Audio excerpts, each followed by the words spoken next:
আড়াইহাজারে পারিবারিক কলহের জের ধরে স্ত্রীকে গলা কেটে হত্যা করার অভিযোগে স্বামীকে আটক করেছে পুলিশ। বিশেষ প্রতিনিধি সোহেল রানার প্রতিবেদনে বিস্তারিত।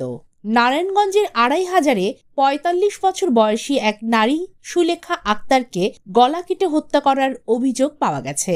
বুধবার ২৩ এপ্রিল দুপুর ১২টার দিকে হাইজাদি ইউনিয়নের নারান্দি গ্রামে পারিবারিক কলহের এক পর্যায়ে স্বামী রব মিয়া ছুরি দিয়ে গলা কেটে স্ত্রীকে হত্যা করেন। নিহত সুলেখা আক্তার কলাগাছিয়া নয়াপাড়া গ্রামের আব্দুলের মেয়ে। স্থানীয়রা জানান, ঘটনার দিন স্বামী স্ত্রীর মধ্যে কথা কাটাকাটির এক পর্যায়ে রব মিয়া ছুরি হাতে ঘরের ভিতর স্ত্রীকে গলা কেটে হত্যা করেন। আড়াইহাজার থানার officer in charge OC Enayet Hossain জানান, অভিযুক্ত রব মিয়াকে আটক করা হয়েছে। তার মানসিক অবস্থা ও হত্যার বিস্তারিত তদন্ত চলছে।